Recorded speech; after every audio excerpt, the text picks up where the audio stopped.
Okay, I think we'll start. First of all, I want to welcome everyone. Thank you for joining us. This is our first episode for this year, and it's our 11th episode of the Restaurant Dealmaker Show. I'm Steve Zimmerman. I'm the founder and CEO of Restaurant Realty Company, which is the largest restaurant brokerage company in California. Prior to starting Restaurant Realty Company, I was the CEO of Zim's Restaurant, which my father started in 1947. Zim's was the largest independent restaurant chain in San Francisco Bay Area with a total of 12 restaurants in San Francisco. And we had a total of 37 restaurants during our operating history throughout Northern California. Currently, I'm a landlord of several types of properties, including a restaurant and hotel landlord. This show is designed to discuss relevant topics relating to sales, leasing, and acquisition of restaurants, bars, clubs, and related commercial buildings. My co-hosts have included successful restaurant realty company agents and brokers, a hospitality attorney, and prominent restaurant owners, and in the case today, 2 successful restaurant owners. Today, I'm delighted to welcome Matthew and Terces Engelhart, who are the owners and founders of plant-based restaurants Café Gratitude and Gracias Madre.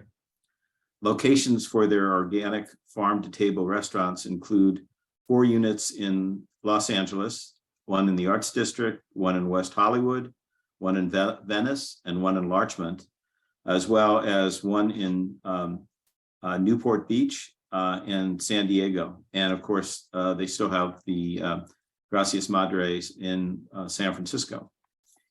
I thought it would be appropriate to start off the new year with Matthew and Terces, as one of the major mantras in life is gratitude.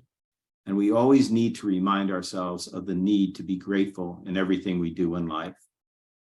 I had the pleasure of working with Matthew and Terces, selling 4 of their Bay Area restaurants several years ago. Matthew and Terces have been in the restaurant business for over 20 years and have many very interesting experiences to share with us today. Not only are they restaurateurs, but they are also farmers, podcasters, and book authors. Terces and Matthews have a unique approach to life, and while many would say they are busy, the Engelharts prefer to refer to their lives as full. Their spirit of gratitude and appreciation for the abundance of life has afforded this dynamic couple a life beyond their expectations, which they will share with us today.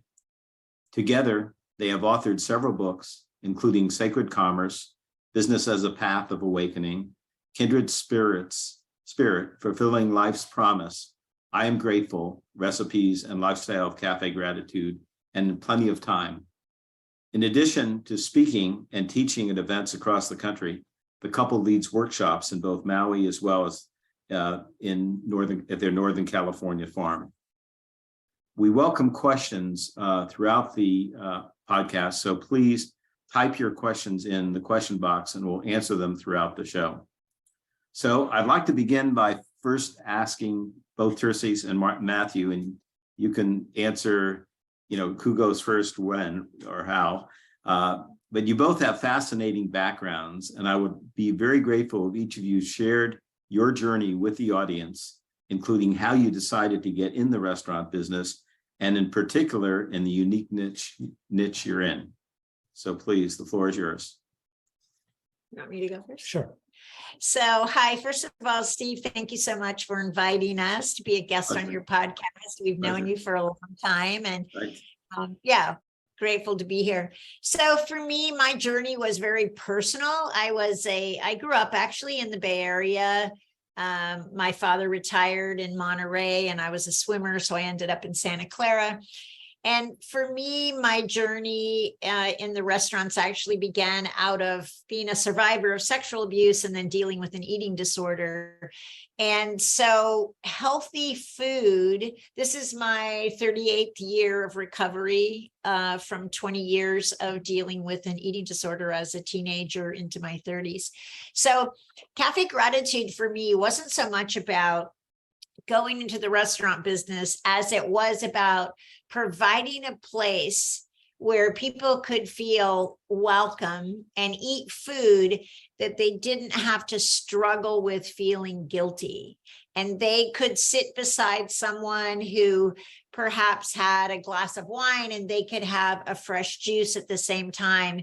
And so there was this coming back into a social arena, a restaurant that can often be triggering for people who are dealing with food or body issues, and being able to navigate it safely and at the same time in a way to celebrate and enjoy themselves. So, the gratitude part of it was we could all agree that when we're grateful, we're more present. And it's really when we're present that we experience kind of the bounty and the beauty of life. So we started by actually infusing our employees with practicing being grateful regardless of the situations, and then setting them loose to practice that in a retail environment, which was a unique social experiment in 2004. What about you? Yeah, well, both my parents were academics, so part of my revolt against my parents was being an entrepreneur. So I've been an entrepreneur my whole life. And I've also, part of my rebel nature is to go against the existing paradigm. So health food, I got into the whole healthy eating thing when I was 16 or 17. I started being a vegetarian at that time. I'm no longer a vegetarian, but I was a vegetarian for 45 years. And so healthy food was also part of my revolt. And really how we started this restaurant is quite unique. When we got together, we're married previously. And when we got together in 2001, we said, well, let's live our lives from inner guidance. I had sold a previous business. I had a bit of some padding. We said, let's live our life from inner guidance, and let's see what happens, and just surrender to that inner guidance. And one of the first downloads we got was to invent a board game. And the board game was to train people in life is abundant now, it was a training in shifting human beings from scarcity, not enough time, not enough money, not enough love, not enough beauty, not enough talent, to all that life has. And a big component in that training was gratitude. So we spent a year of our lives early in our marriage developing this board game, which took us a year to develop. Which was a training. And then we said, what the heck are we going to do with this board game? And then we thought, well, everyone has to eat. Why don't we put it on the tables? We'll infuse it on the tables and we'll open a restaurant. Neither of us she had been in the restaurant business a long, long time ago, but neither of us had training in restaurant. And that's what we did.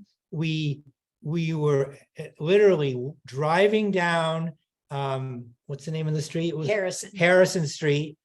And we looked up and we saw restaurant available.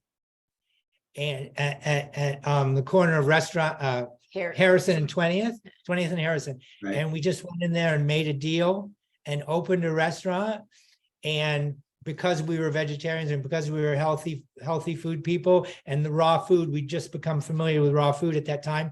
The original Café Gratitude was mostly raw food, vegan, plant-based restaurant. So that's how it started. And we put the games on the tables, and the games was part of the whole social experiment. So how does the menu differ today, Café Gratitude, from what it was initially? What are the basic differences? So originally, I mean, I don't think we ever thought it was going to be as successful as it was. And so originally it was pretty much, I made up things as I went. Like, we needed something, I made it. I have that Matthew calls me like a food alchemist. I have that ability to create. I was very enthused and excited about the plant-based world. And so in that first I Am Grateful, that's a lot of our very original recipes. We've since added executive chefs and multiple people who contribute. And it's a much more sophisticated menu, although some of the originals are still there, but it's still a 100% plant-based restaurant. We still are also using only organic ingredients, but I'd say it's a more sophisticated menu. And much more cooked food. And there's more cooked food, which helps bridge that gap, as well as it's still that the names of the dishes are affirmations, which was a part of how you actually play the game in the process of dining there. So there are still cultural elements that are very much the same. In other words, hummus is called I Am Happy. Well, So- it used to be. Or it used to be called. And then when the server brings it, technically, they say you are happy. So everything is a I am or a you are on the menu.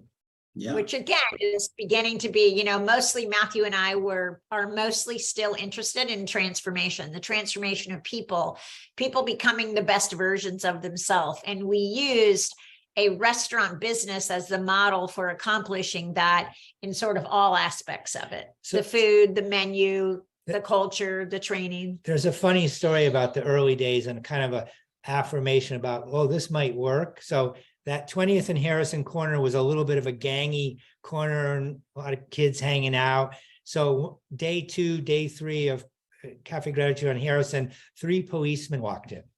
Oh. And back then it was counter service.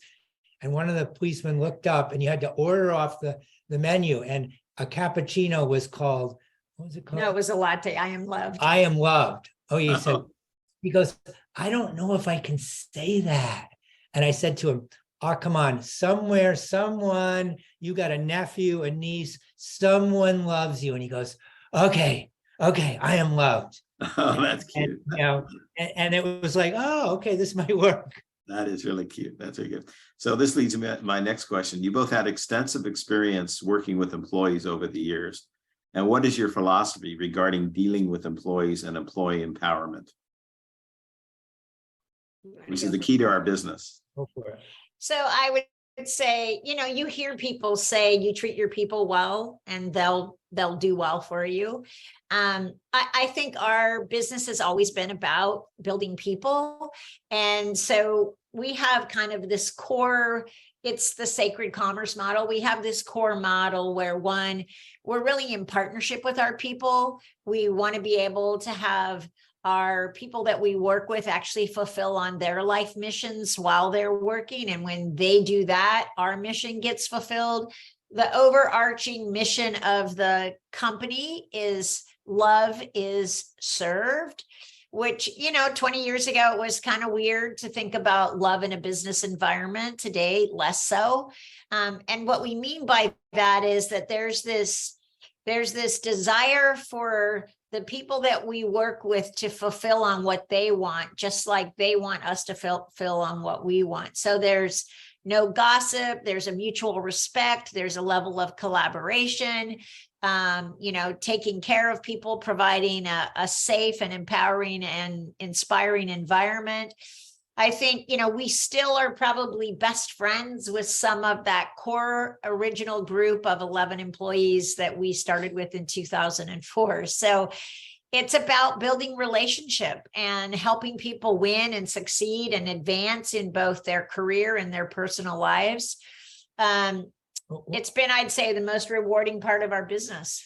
And I'd say one of the tools to really make that happen is acknowledgement. Yeah. That, it's said that people work for a paycheck, but they work just as much for acknowledgement. If they know they're coming to work and you make them feel like they matter and that the community counts on them, then it's so much easier to have the community work. But we do this process called clearing with all our employees, and it falls out and we have to keep putting it in. But basically it's a 5-minute process where the 2 employees or a manager employee go through a series of questions that has them put down whatever's concerning them about their lives, whether it's their bike got stolen, they can't pay their rent, their mother's sick, to set that down and arrive in the present moment. So it's it's a quick process that we call it clearing, that is really, really, really helpful. And the last stage of that process is an acknowledgement. And so I'd say that's the most important thing. An acknowledgement, Steve, is, in our view, is not acknowledging people for something they've done, but acknowledging people for who they are, a quality or a way of being. And it doesn't even have to be present, but when you acknowledge it, it shows up. So it's really calling out the best in one another.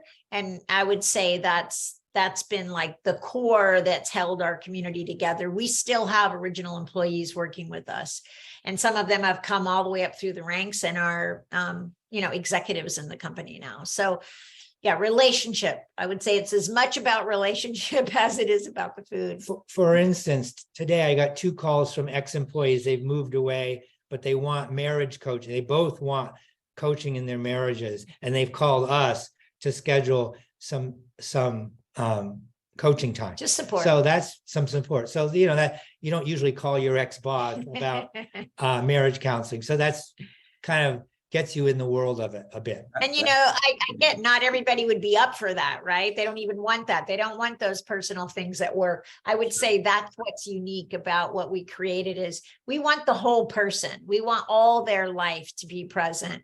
And we're willing to support them in having all areas of their life work and be meaningful and fulfilling. Sure. So in our prior discussions, you've always talked about the power of gratitude, having love in the restaurant. So that your discussion here just sort of reinforces that. You want to amplify on that at all, about having love in the restaurant and this power of gratitude that sort of underlies your philosophy? One thing we say is that what Sacred Commerce is the book we wrote about our business model. And in a nutshell, it's you train people in gratitude and unconditional love and turn them loose in a retail environment. And customers feel that. Customers like, wow, what's going on here? These people are lit up, and people will come back for that. And they may not even know what they're coming back for. But one way to look at that is you could say that we're all here to actually learn how to love more fully. And we get distracted. We get distracted by circumstances. So we've created this model where people can practice not letting the distractions pull them out of being in that kind of unceasing flow of love that's available for all of us when we're actually present to how much people matter, how much we care, how great our relationships and lives are. Right. And believe me, keeping that all in as you grow and add more units is really hard. Like the social experiment of 20th and Harrison was mind-blowing. It was like, it was really more like, it was almost like an ashram. But then when it comes down to the bottom line and food costs and labor percentages, and you start increasing units and borrowing money, and then all the stuff of life comes in. It was really, really difficult. And I think we did a fair job of it to keep that in as it becomes more of a legitimate business. Obviously it's a challenge. Right. Yeah.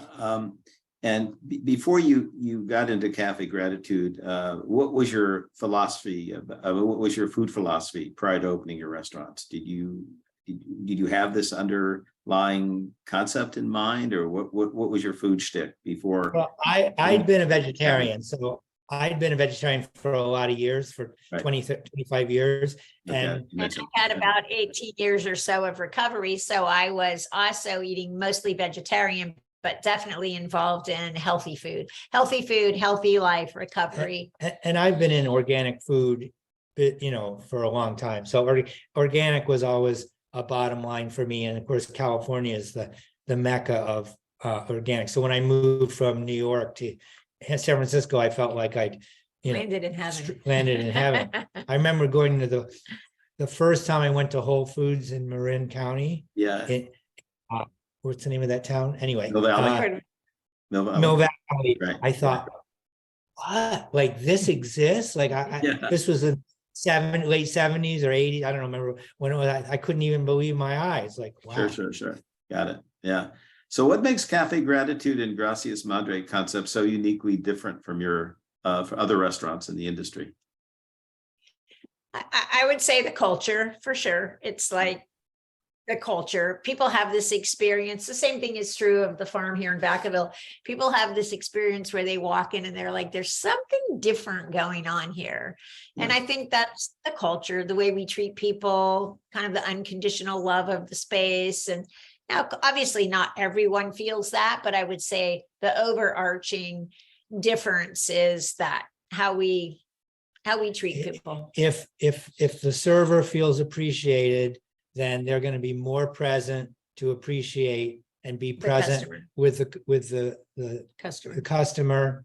And the same way, if the kitchen feels appreciated and acknowledged and cared for, then there's the energy in the food is going to be all that is going to be recognized. Right. Got it. So over the years, like all of us, we've had some adverse challenges in business that we've experienced.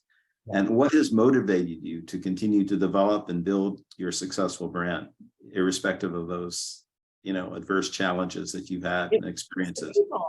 And you may want to amplify in the Bay Area. You had like up to 7 locations, and the only one you have now is the Gracias Madre on Mission Street. And maybe just to tell the group why you're not involved in those. And that's how we got to meet, because I was fortunate to work with you in selling most of those locations. Why don't you share with the group what the issues were there? We were pretty naive and innocent in thinking that, well, we're good people, nobody's going to sue us. and we had this policy of sharing tips. Everyone that's listening today knows that, the gray area. There's this thing in the restaurant business where the immigrants that have been here longer are working the front of the house, and they're making $40, $50 an hour, whatever, serving food. And that in the kitchen, it's the newer immigrants who aren't getting tips, and they're topping out at, I don't know, $20, $25 an hour, something like that, right? So that's a big, you got 2 classes of people in the restaurant business. And we thought that was silly. And what we did is we just took the tips and shared it and divided it up between everybody. And every year we had people vote. Do you still want to do this? Just the people thinking that was going to give us some legal. Just the front of the house. No, just the front of the house voted. Do you still want to share their tips? And every year it wasn't 100%, but it was in the 80s or 90s. Oh, yeah. So we continued this process, and at some point somebody got disgruntled and got a lawyer. They got involved with a lawyer, and a suit was a case. We got sued for not sharing tips. And it became, the cost of defending ourselves became the central kitchen. Yeah, too much. Equity. And we needed to liquidate a building in order to pay people off. And so the restaurants that were dependent on that central kitchen, we had to dissolve. And but at the same time, Los Angeles was blowing up.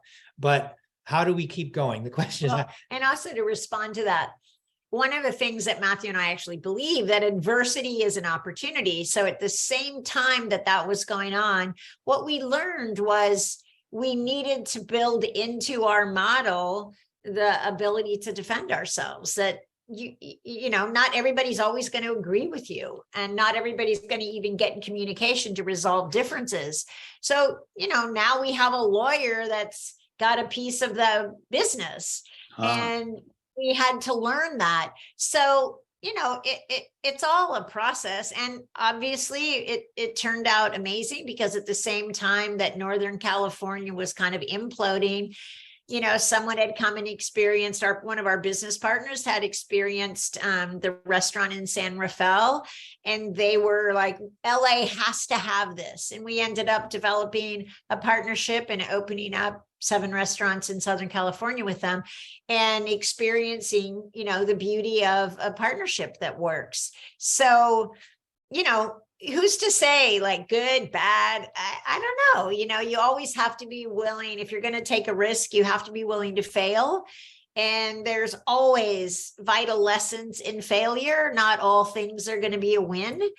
And yeah, we're grateful for that opportunity. I learned how to let go and still care, which is a valuable lesson in life. And I think it's the people that keeps us going, that making definitely. a difference, creating gainful, right livelihood and gainful employment is satisfying, it's fulfilling. And at the same time, if you can impact somebody's life, and I have no doubt that in the process of having restaurants, we've impacted, positively people's lives, lots of people's lives. And I know it because I hear it and they keep in touch and all that stuff. So Yeah, it's the people. for sure. And the other thing, Steve, is, if you've got a good thing going, like the restaurant business, everyone's like, the restaurant business is hard. The restaurant business is hard. It's labor intensive. But if you can hit the right, people have to eat every day. Right. And if you can hit it right, it's an amazing business. Yeah, It can be very fruitful. For sure. And so, And just learning service, helping people learn service in today's world. I'd say having younger people learn the value of service is a meaningful contribution. For sure. Sure. So when you started Café Gratitude, I think it was around 2003, plant-based foods were relatively unknown for commercial restaurant use. And from your perspective, what is the state of the plant food industry today? And how does Café Gratitude set itself apart from other plant-based restaurants? It's tricky, right? Plant-based is a thing. It's a big thing. If you go into Whole Foods now, there's whole aisles and shelves. And, in the early days, people would ask us, how do you get milk out of an almond? And nobody asks us now. You have like 5 or 6 different options of milk that's not dairy. So I'd say how we set ourselves apart is we work hard to keep our menu and our offering fresh and new.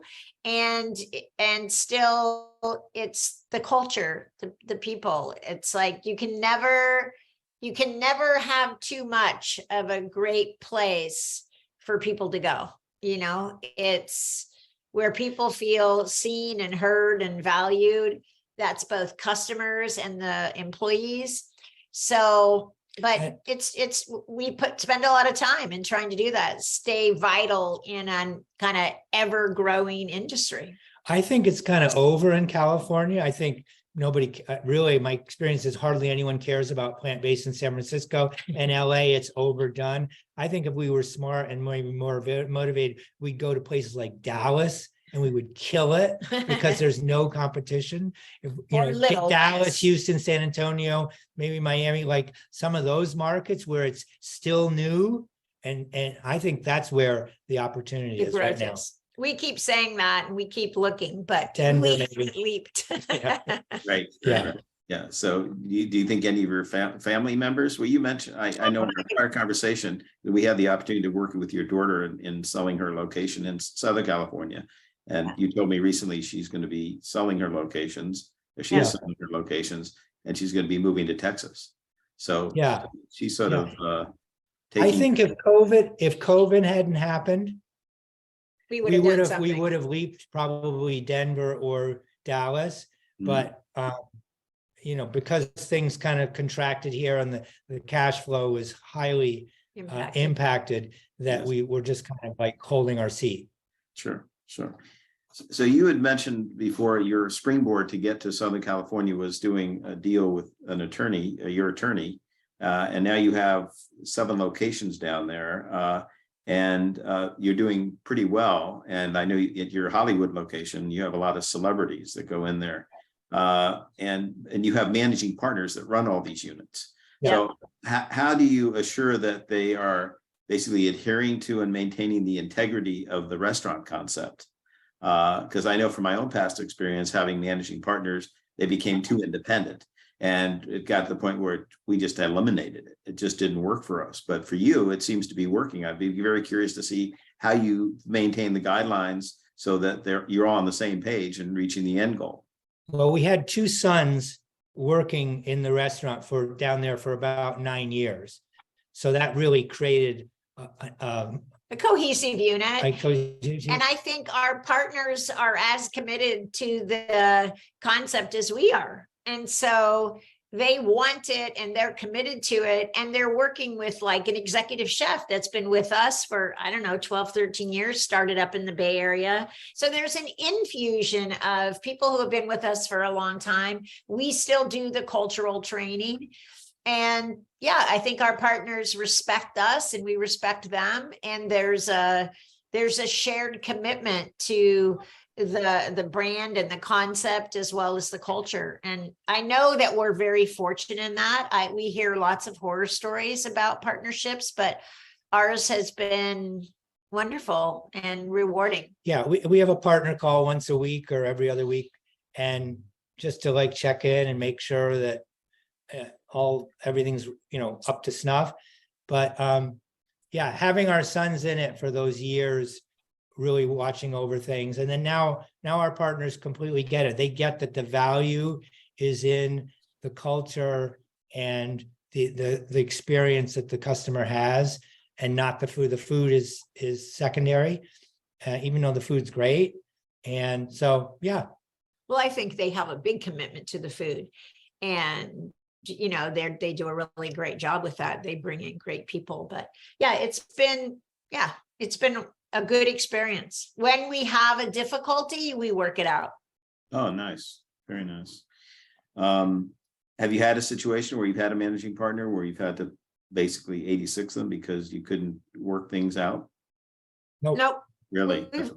We have brought in a couple people that didn't work out, but usually because of our commitment to communication, it's usually ended with a mutual respect and separation. We actually, I'm not going to mention any names, but we brought in someone from a big restaurant company and gave him a big salary to run the whole thing. And it was a disaster. Didn't work out well. I mean, as big a restaurant company as you can imagine in the United States, and someone who had a lot of experience. Right. But our experience was that it didn't work out well. It didn't work out. But here's the thing, Steve. I think the biggest mistake we've made, and I would say our partners would say the same thing, is thinking that somebody knows better than you.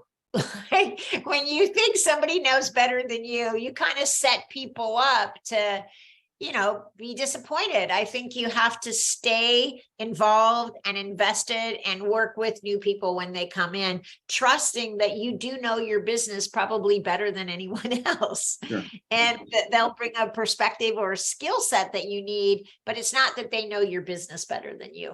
Sure, I understand. So going back to that example that you just gave of this high-powered restaurant manager and didn't work out. And I've had the similar situations. And I think a lot of the underlying reason is they did not have any skin in the game, right?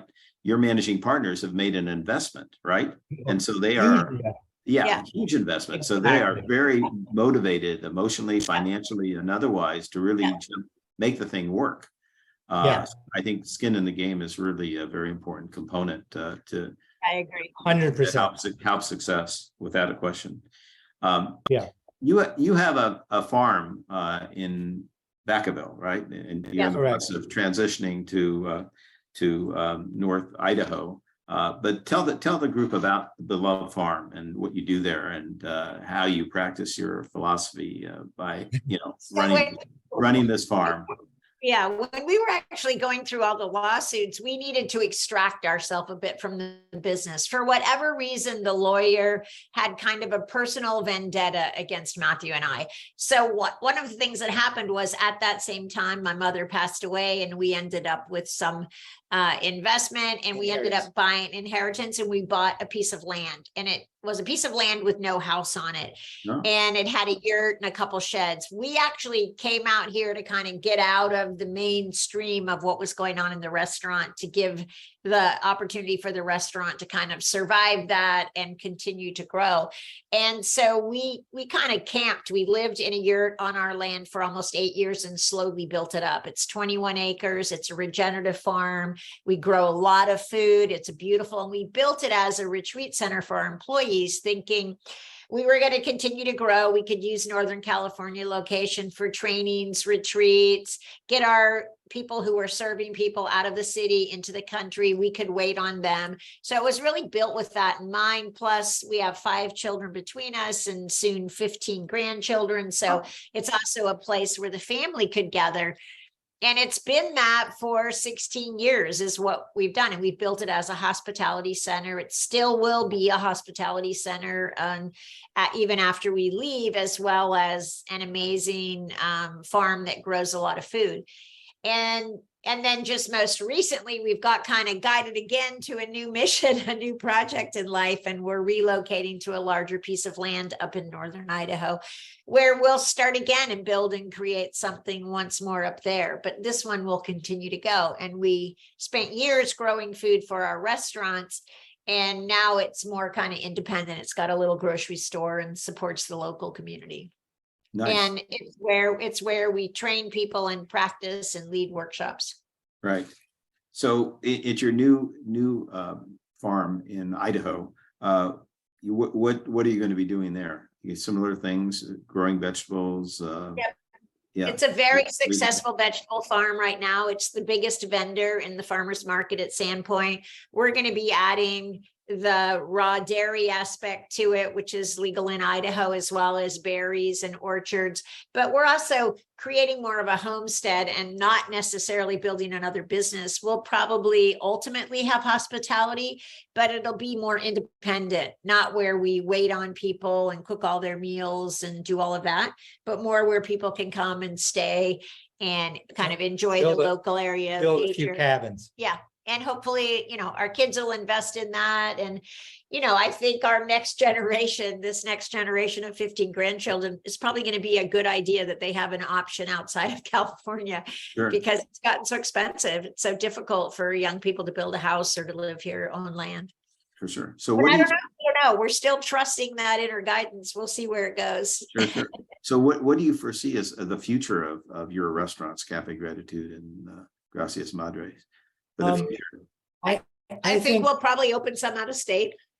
Yeah, there's been coaching from consultants or whoever that you got to prove the concept out of state, and that will give it more value.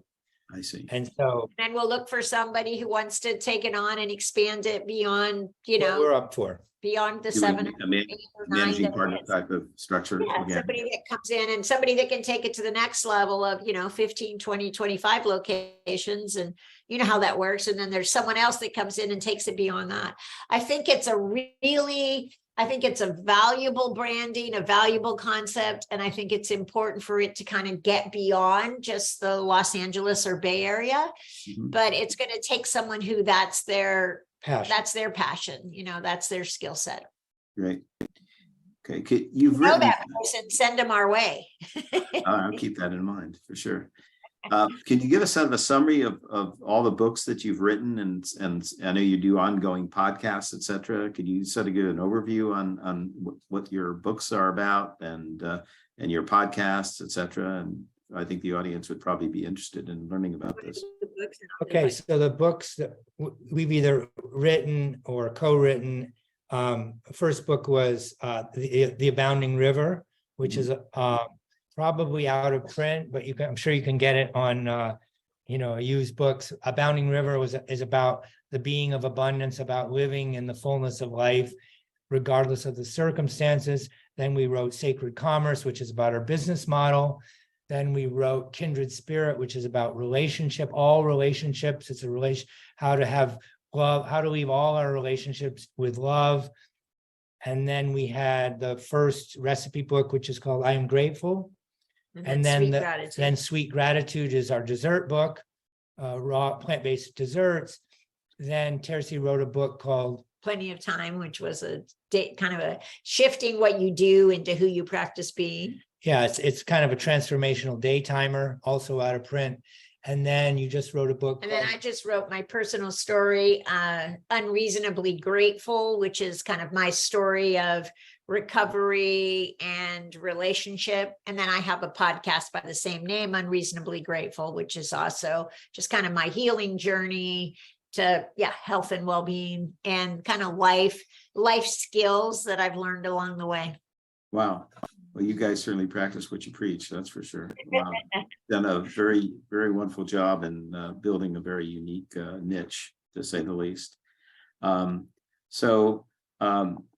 We very much appreciate you joining us today. Is there anything you'd like to add at all, that just in terms of your background or your concept or your future, or anything else that I haven't asked you? No, I just think if people are listening who are interested in, pursuing something, whether it's in the food industry or they're in the industry and they feel kind of hopeless or frustrated, it's like, I would say, what's so important is like really integrate a practice of being grateful and share that with the people around you, because again, gratitude brings you into right here and now. And I think we spend so much time in regret and remorse of the past, or hope or expectation in the future, when so much is happening right here, right now. So, okay. And I would say, find something you're passionate about and make a business around that, rather than figuring out what's going to make money, and figure out if you can get passionate about that, because that's what's going to keep everything's a good idea on paper, but to maintain something, to cause something and maintain it, it requires an energy beyond the bottom line. And that's why, there's this poem, this line from a poem that Rumi wrote, says, start some big foolish project like Noah.